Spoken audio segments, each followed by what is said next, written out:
దేశంలో మళ్ళొక్కసారి అదానీకి సంబంధించిన అంశం మొత్తం చర్చనీయాంశంగా మారింది. అయితే అదానీ పైన తొలిసారి ఆరోపణలు రావడం లేదు. గతంలో కూడా హిండెన్బర్గ్ నివేదిక ఒకటి రిలీజ్ చేసినప్పుడు దేశవ్యాప్తంగా విస్తృతమైనటువంటి రాజకీయ చర్చకు దారితీసింది. ఒక దశలో అదే ఒక ఎన్నికల ప్రధానమైనటువంటి అంశంగా మారింది. మొత్తం కాంగ్రెస్ పార్టీతో సహా బీజేపీ వ్యతిరేక పార్టీలన్నీ కూడా అదానీ ఆధారంగా బీజేపీ లక్షల కోట్ల రూపాయలను దోచుకుంటుంది, అనేక స్కామ్లకి తెరలేపుతుంది అనేటువంటి ఆరోపణలు చేసిరు. అయితే ఇక్కడ మనం చూడాల్సింది ఏంటంటే హిండెన్బర్గ్ నివేదిక తర్వాత హిండెన్బర్గ్ అనేది అమెరికాలోని ఒక మార్కెటింగ్ అండ్ రీసెర్చ్ సంస్థ. ఆ సంస్థ చెప్పినటువంటి నివేదిక ద్వారా అదానీ అనేక అక్రమాలకు పాల్పడుతుంది, అకౌంటింగ్ ఫ్రాడ్స్ చేస్తుంది అనేటువంటి మాట చెప్పిన దాంతో అదానీ షేర్లు కుప్పకూలినాయి. అయితే అదానీ కంపెనీ బయటకు వచ్చి ఒక మాట చెప్పింది, హిండెన్బర్గ్ చెప్పినంత అవాస్తవము, ఎలాంటి అవకతవకలు జరగలేనటువంటి మాట చెప్పారు. తర్వాత ప్రతిపక్షాలు చేసినటువంటి అనేక నిరసన కార్యక్రమాలు, కేంద్ర ప్రభుత్వం ఎండగట్టడం లాంటి కార్యక్రమాల తర్వాత సెబీ ఆధ్వర్యంలో ఒక కమిటీని వేసి ఆ కమిటీ కూడా ఇంకా విచారణ కొనసాగిస్తున్నట్టున్నది. అయితే ఈసారి కూడా మళ్ళొకసారి అమెరికా కేంద్రంగా అదానీ పైన తీవ్రమైనటువంటి దుమారం రేగింది. అక్కడ ఉన్నటువంటి డిపార్ట్మెంట్ ఆఫ్ జస్టిస్ అదానీ దాదాపు 1,000 కోట్ల రూపాయలను లంచంగా ఇచ్చి ప్రాజెక్టులను చేపట్టడానికి ప్రయత్నం చేసింది. అటు అమెరికా నుంచి మొదలుకొని ఇండియాలో ఉన్నటువంటి ఆఫీసర్ల దాకా అందరికీ కూడా లంచాలు ఇస్తుంది, తద్వారానే పవర్ ప్రాజెక్టులు చేపడుతుంది, చేజిక్కించుకుంటుంది అనేటువంటి ఆరోపణలు చేసిన దానిపైన అదానీని నిందితుడిగా కూడా చేర్చి విచారణ చేయాలనేటువంటి మాట చెప్పింది. అంటే గతంలో ఉన్నటువంటి హిండెన్బర్గ్కి ఇప్పటికీ ఉన్నటువంటి తేడా ఏంటంటే అప్పుడు హిండెన్బర్గ్ నివేదిక అదానీ కంపెనీ పైన ఆరోపణలు చేసింది, కానీ ఈసారి మాత్రం అమెరికా కోర్టులో అదానీ ఒక ఆరోపణ ఎదుర్కొని ఒక నిందితుడుగా ట్రయల్కి గురయ్యేటువంటి అవకాశం ఉంది. కాబట్టి ఇది హిండెన్బర్గ్తో పోలిస్తే ఇది ఇంకా మరింత పెద్ద తీవ్రమైనటువంటి దుమారంగా చెప్పొచ్చు. అయితే ఇక్కడ మనం తెలుసుకోవాల్సింది ఏంటిదంటే రాజకీయంగా ఈ అంశం ఎట్లాంటి పరిణామాలకు దారి తీసేటువంటి అవకాశం ఉంది. సో చూద్దాం అన్నమాట. ఒకసారి జాతీయ స్థాయిలో ఏంటంటే అదానీ పైన వచ్చినటువంటి ఆరోపణల తర్వాత 2 సంవత్సరాల తర్వాత అదానీ మళ్ళీ తిరిగి స్టాక్ మార్కెట్లలో పుంజుకోవడము, ఆయా రాష్ట్రాలతోని దేశాలతోని కాంట్రాక్టర్లకి రెగ్యులర్గా సంపాదించుకోవడం అవన్నీ జరిగితే సాఫీగా నడుస్తుంది అదానీ అనేటువంటి మాట ఉంది. కాబట్టి రాహుల్ గాంధీ పదే చేసినటువంటి ఆరోపణలలో వాస్తవం లేనటువంటి ఒక ప్రచారం కూడా ప్రారంభమైంది.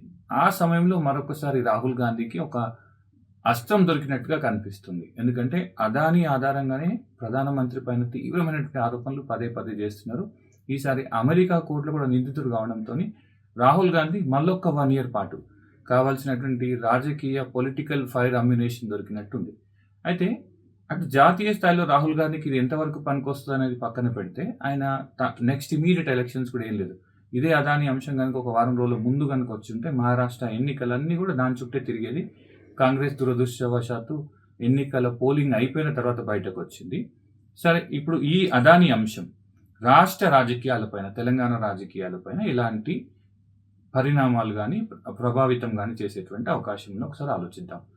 మొదటి రోజు నుంచి కూడా దేశవ్యాప్తంగా ఉన్నటువంటి అనేక కాంగ్రెస్ పాలిత రాష్ట్రాలలో అదానికి ఎంట్రీ లేదు అనేటువంటి తీరుగా కాంగ్రెస్ పార్టీ తన స్టేట్మెంట్లు ఇవ్వడం పదే చూసినాం. కానీ రేవంత్ రెడ్డి ఇందుకు భిన్నంగా తెలంగాణలో అధికారంలోకి రాగానే దావోస్ వేదికగా $multi-billion ఒప్పందాన్ని కుదుర్చుకున్నారు. దాంతో ఇక్కడ ఉన్నటువంటి బీఆర్ఎస్ పార్టీ కానీ ఇతర పార్టీలు కానీ రేవంత్ రెడ్డి పైన ఆరోపణలు చేయడం స్టార్ట్ చేసినాయి. అదానికి కాంగ్రెస్ పార్టీ తీవ్రమైనటువంటి వ్యతిరేకత ఉన్నప్పుడు అదే పార్టీ సొంత సీఎం అయినటువంటి రేవంత్ రెడ్డి ఎందుకు అదానితోని ఒప్పందాలు చేసుకుంటున్నారు అనేటువంటి మాట చెప్పినారు. ఆ తర్వాత అదానికి పాత బస్తీ పవర్ ట్రాన్స్మిషన్ వ్యవహారం అంతా కూడా అప్పచెప్తారనేటువంటి ఇంకొక ప్రచారం నడిచింది. దానిపైన చర్చ కూడా నడిచింది. అదానీ కంపెనీ ప్రతినిధులు పాత బస్తీకి వస్తే ప్రజలు తన్ని తరివేసినటువంటి వార్తలు కూడా చూసినాం. తర్వాత అదానీ ఒక 100 కోట్ల రూపాయలను రేవంత్ రెడ్డి తన పెట్ ప్రాజెక్టుగా చెప్పుకుంటున్న స్కిల్ యూనివర్సిటీకి ఇవ్వడానికి ట్రై చేసింది. 100 కోట్ల రూపాయలను తన CSR ఫండ్స్ పేరు చెప్పి ఇచ్చింది. అది ఇప్పుడు ఆ 100 కోట్ల రూపాయలు కూడా ఎక్కడి నుంచి వచ్చినటువంటి ఒక చర్చను బీఆర్ఎస్ పార్టీ తెరలేపింది. ఆ 100 కోట్లు కూడా అమెరికా నుంచే వచ్చినటువంటి మాటని క్రిషాంక్ లాంటి బీఆర్ఎస్ నేతలు, సోషల్ మీడియాలో బాగా యాక్టివ్ ఉన్నటువంటి క్రిషాంక్ లాంటి వాళ్ళు చెప్తున్నారు. ఇప్పుడు కాంగ్రెస్ పార్టీ ఈ రోజు జరిగినటువంటి ప్రెస్ మీట్లో కూడా రాహుల్ గాంధీ ఒకటే మాట అన్నారు, అదానీ చేసేటువంటి అవినీతి కార్యకలాపాల పైన మా సొంత పార్టీ నేతలు, ముఖ్యమంత్రులు, రాష్ట్ర ప్రభుత్వాలు ఇన్వాల్వ్ అయ్యుంటే వాళ్ళను కూడా అరెస్ట్ చేయాల్సిందే, వాళ్ళను కూడా శిక్షించాల్సిన మాట చెప్పినారు. మరి ఈ మొత్తం వ్యవహారంలో గత 11 నెలలుగా జాతీయ స్థాయిలో భారత రాష్ట్ర సమితి వర్కింగ్ ప్రెసిడెంట్ కేటీఆర్ అదానీని రాహుల్ గాంధీ వ్యతిరేకించినప్పుడు రేవంత్ రెడ్డి ఎట్లా సమర్థిస్తారు, ఆయనతోని $multi-billion పెట్టుబడులు ఎట్లా పెట్టిస్తారు, అవన్నీ కూడా ట్రాన్స్పరెంట్గానే ఉన్నాయా, లేదంటే లాలూచీ వ్యవహారం ఏమైనా ఉందా, అదానీ ఇస్తున్నటువంటి డబ్బులను ఢిల్లీ కేంద్రంగా రాహుల్ గాంధీ ఇతర రాష్ట్రాల ఎన్నికలకు వాడుకుంటున్నారు అనేటువంటి అనేక కీలకమైన ఆరోపణలు చేసినారు. అంటే స్థానికంగా ఆరోపణలు చేసినప్పుడు రాహుల్ గాంధీకి పెద్ద ఇబ్బంది కాలేదు, కానీ జాతీయ స్థాయిలో ప్రెస్ మీట్స్ పెట్టి మరి జాతీయ మీడియా దృష్టికి ఈ అంశాన్ని పదే పదే తీసుకుపోయినారు. ఈరోజు కేటీఆర్ లేవనెత్తిన అనేక అంశాలని ఒక ఢిల్లీ జర్నలిస్ట్ రిపోర్టర్ రాహుల్ గాంధీకి నేరుగా అడిగింది. మరి మీరు అదానీని వ్యతిరేకిస్తున్నారు, కానీ మీ సొంత ముఖ్యమంత్రి వ్యాపారం చేస్తున్నారు ఎట్లా అనేటువంటి మాట చెప్పినారు. కాబట్టి ఈ మొత్తం వ్యవహారం కూడా మెల్లిగా రేవంత్ రెడ్డి మెడకు చుట్టుకునేటువంటి అవకాశం అయితే చాలా స్పష్టంగా ఉంది. 2 ప్రధానమైనటువంటి పరిణామాలు జరిగేటువంటి అవకాశం ఉంది తెలంగాణలో. ఒకటి, అదానీతో రాష్ట్ర ప్రభుత్వం ప్రతిపాదించినటువంటి పెట్టుబడులన్నీ కూడా రద్దు చేసుకొని అదానీ నుంచి దూరంగా జరిగి అధిష్టానంకి దగ్గరయ్యేటువంటి ప్రయత్నం రేవంత్ రెడ్డి చేసేటువంటి అవకాశం ఉంది. లేదా రేవంత్ రెడ్డి మొండిగా అదానితోని ఆ పెట్టుబడులతోని ముందుకు పోతే గనక ఖచ్చితంగా రాహుల్ గాంధీకి మరింత ఎంబరాస్మెంట్ జాతీయ స్థాయిలో ఇటు రాష్ట్ర స్థాయిలో జరిగేటువంటి అవకాశం ఉంది. కాబట్టి రేవంత్ రెడ్డి అటు అదానీ వైపు నిలబడతాడా లేదా అధిష్టానం వైపు నిలబడతాడా అనేటువంటి విషయం కొద్ది రోజులలో తెలిసేటువంటి అవకాశం కనిపిస్తుంది. బట్ ఏదేమైనా మొత్తంగా ఈ వ్యవహారంలో ఢిల్లీలో రాహుల్ గాంధీకి ఒక అస్త్రం దొరికింది.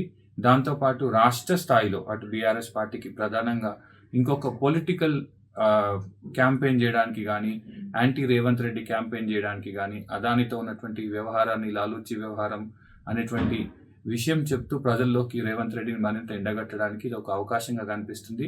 అమెరికాలో మొదలైనటువంటి మొత్తం అదానీ వ్యవహారం ఈరోజు ఢిల్లీ నుంచి డైరెక్ట్గా హైదరాబాద్కి పాకినట్టు కనిపిస్తుంది. మొత్తం రాజకీయాలన్నీ కూడా అటు ఢిల్లీతో పాటు హైదరాబాద్ రాజకీయాలు కూడా మరి కొన్ని రోజుల పాటు ఖచ్చితంగా అదానీ చుట్టే తిరిగేటువంటి అవకాశం ఉంది.